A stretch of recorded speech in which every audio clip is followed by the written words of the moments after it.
ഗുരുഭ്യോ നമ. ഇന്ന് നമ്മളിവിടെ വിശദമാക്കാൻ പോണത് ജ്യോതിഷാൽ ആയുസ്സിനെ കുറിച്ചാണ്.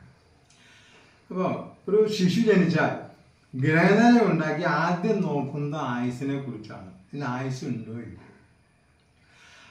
ആയുസ്സിന് അല്പായുസ്, മധ്യമായുസ്, ദീർഘായുസ് എന്ന് ജ്യോതിഷത്തിൽ തരംതിരിച്ചിരിക്കുന്നു അല്ലെങ്കിൽ വിശദീകരിക്കുന്നു. ബാലാരിഷ്ടത 7 വയസ്സുവരെ ബാലാരിഷ്ടതയായി കണക്കാക്കുന്നു. 8 വയസ്സ് മുതൽ 32 വയസ്സ് വരെ അല്പായുസും, 32 വയസ്സ് മുതൽ 75 വയസ്സ് വരെ മധ്യമായുസും, 75 വയസ്സ് മുതൽ 120 വയസ്സ് വരെ ദീർഘായുസ് അല്ലെങ്കിൽ പൂർണ്ണായുസ് എന്നുമാണ് ജ്യോതിഷത്തിൽ അത് തിരിച്ചിരിക്കുന്നത്. എന്നാൽ കാലത്തിൻ്റെ മാറ്റത്തിനനുസരിച്ച് ജ്യോതിഷ നിയമങ്ങളിൽ മാറ്റങ്ങൾ വരുത്തി പ്രവചനം നടത്തണമെന്ന് ആചാര്യന്മാർ നിഷ്കർഷിക്കുന്നു. ആയതിനാൽ ഇന്ന് ദീർഘായുസായി കണക്കാക്കുന്ന 65 മുതൽ 90 വയസ്സ് വരെയാണ്.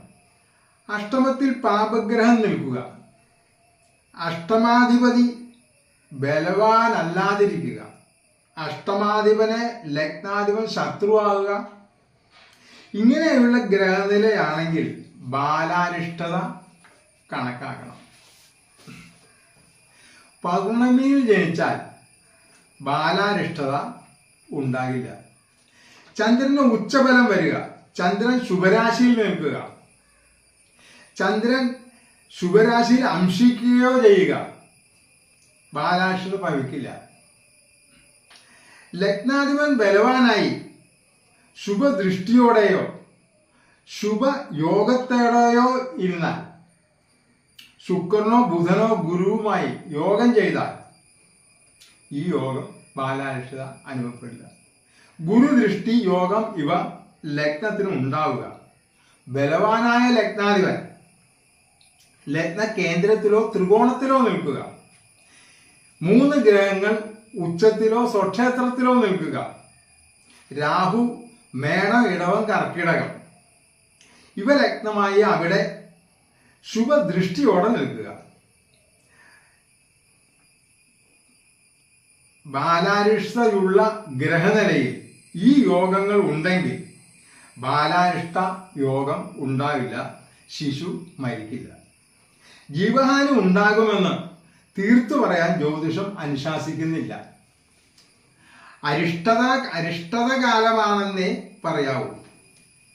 വഴിപാടുകളും മറ്റും വിശ്വാസത്തോടെ വിഷ്ണുവിനും പരമശിവനും നടത്തി പ്രാർത്ഥിക്കാൻ ഉപദേശിക്കണം. 8ാം ഭാവാധിപനും പാപന്മാരും കേന്ദ്രത്തിൽ നിന്നാൽ ഹൃസായുസ്. ലഗ്നാധിപനേക്കാൾ അഷ്ടമാധിപന് ബലമുണ്ടായാൽ പാപഗ്രഹങ്ങൾ 8ലും 2ലും നിൽക്കുകയും ചെയ്താൽ അല്പായുസ്.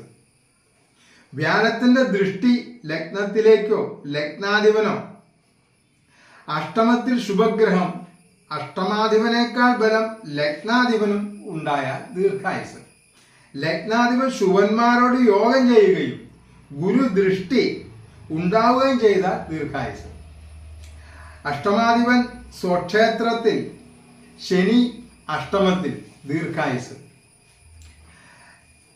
ജാതകത്തിൽ കേസരി യോഗം, അഖണ്ഡ സാമ്രാജ്യ യോഗം, വസുമോദ്യോഗ യോഗം, അതുപോലെ മാളവ്യ യോഗം, ശരഭായോഗം, മംഗളയോഗം ഇവയെല്ലാം ദീർഘായുസിനെ പ്രദാനം ചെയ്യും. ഈ യോഗങ്ങൾ ജാതകത്തിൽ ഗ്രഹനില വച്ച് ഉണ്ടായി കഴിഞ്ഞാൽ നമുക്ക് ദീർഘായുസിനെ പറയാം. മധ്യമായുസ് 32 വയസ്സ് മുതൽ 65 വയസ്സ് വരെ മധ്യമായുസ്. ബലവാനായ ഗുരു, ലഗ്നാധിപൻ, പാപന്മാർ 6, 8, 12 കേന്ദ്രത്തിലോ ത്രികോണത്തിലോ മധ്യമായുസ്.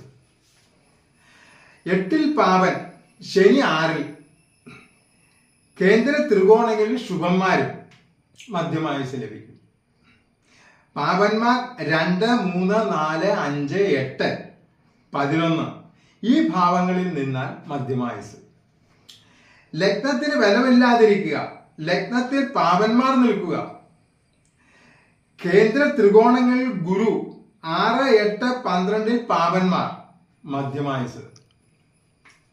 ലഗ്നാധിപന് ബലമുണ്ടാവുകയും കേന്ദ്രങ്ങളിൽ ശുഭന്മാരും ചന്ദ്രൻ ഉച്ചനായി ഇരുന്നാൽ 60 വയസ്സ് വരെ ആയുസ്. ഗുരു ലഗ്നത്തിൽ, ശുഭന്മാർ കേന്ദ്രത്തിൽ, ലഗ്നാലും ചന്ദ്രാലും 8ാം ഭാവത്തിന്